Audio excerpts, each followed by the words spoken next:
Miss Leah Davis.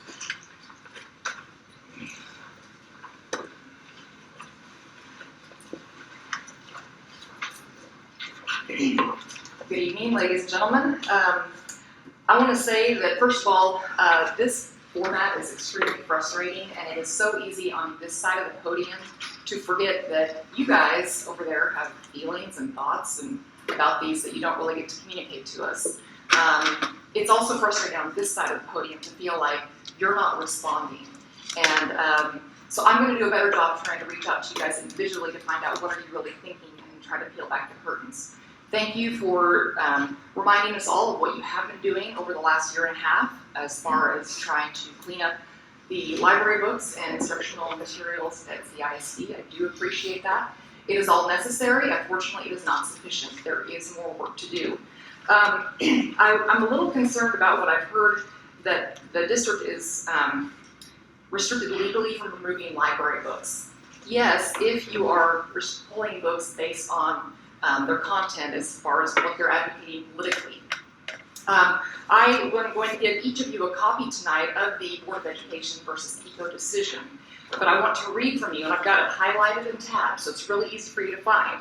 This is what the Supreme Court said in 1982, that an unconstitutional motivation would not be demonstrated if it were shown that petitioners, the school board, had decided to remove the books at issue because those books were pervasively vulgar.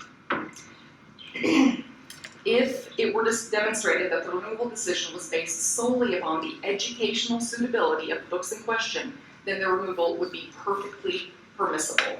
Such motivations, if decisive of the school board's actions, would not carry the danger of an official suppression of ideas and thus would not violate respondents' First Amendment ideas. Okay? If you're pulling books because they are pervasively vulgar, because they are sexually explicit, because they are obscene, there are no First Amendment concerns. The Supreme Court spoke on that in 1982. I'm going to hand that out to you. Don't take my word for it. You can read it for yourself. And thank you, Cameron, for the email you sent out last week to the parents, recognizing that parents do hold an essential role in the education of their children.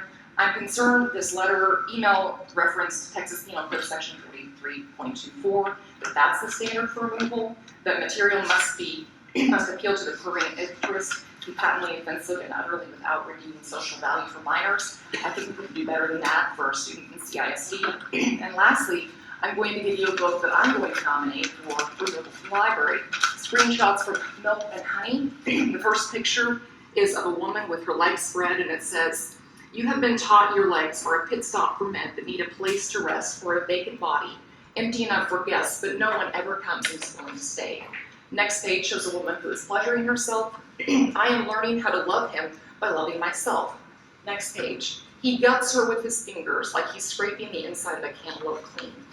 I'm going to submit it to you guys to look at because that's in the library. We've got to get this stuff out. So thank you for the work you've done. There's more to be done. Thank you.